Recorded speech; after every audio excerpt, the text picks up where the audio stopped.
YCP senior నేత ద్వారపూడి చంద్రశేఖర్ రెడ్డికి shock మీద షాకులు తగులుతున్నాయి.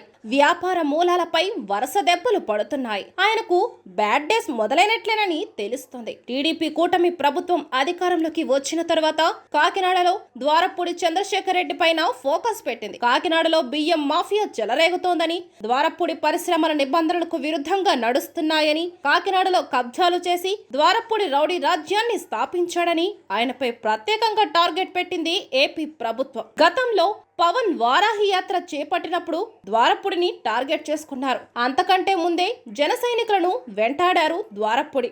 దీనిపై ఆగ్రహం వ్యక్తం చేసిన పవన్ ద్వారపూడిని ఉక్కు పాదంతో తొక్కి పెడతారని హెచ్చరించారు. అయితే తనపై పోటీ చేసి గెలవాలని ద్వారపూడి సవాల్ చేసిన సందర్భాలు కూడా ఉన్నాయి. అప్పట్లో పవన్ కాకినాడ నుంచి పోటీ చేస్తారని కూడా ప్రచారం జరిగింది. కానీ పవన్ మాత్రం పిఠాపురం నుంచి పోటీ చేశారు.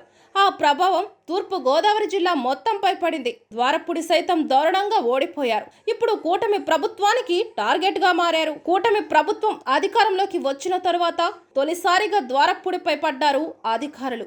ఆయన చేపట్టిన అక్రమ కట్టడాలపై అధికారులు చర్యలకు శ్రీకారం చుట్టారు. అక్రమ నిర్మాణాలను గుర్తించి కూల్చివేశారు. ప్రతిఘటించడంతో ద్వారపూడిని సైతం పోలీసులు అరెస్టు చేశారు. గత 5 సంవత్సరాలుగా ద్వారపూడి చేసిన దురాఘాతాలపై కూటమి నేతలు ప్రత్యేకంగా ఫోకస్ పెట్టారు. తాజాగా పవన్ కళ్యాణ్ సైతం స్పందించారు. చంద్రశేఖర్ రెడ్డి కుటుంబానికి చెందిన వీరభద్ర ఎక్స్పోర్ట్ సంస్థకు నోటీసులు ఇవ్వాలని ఆదేశించారు.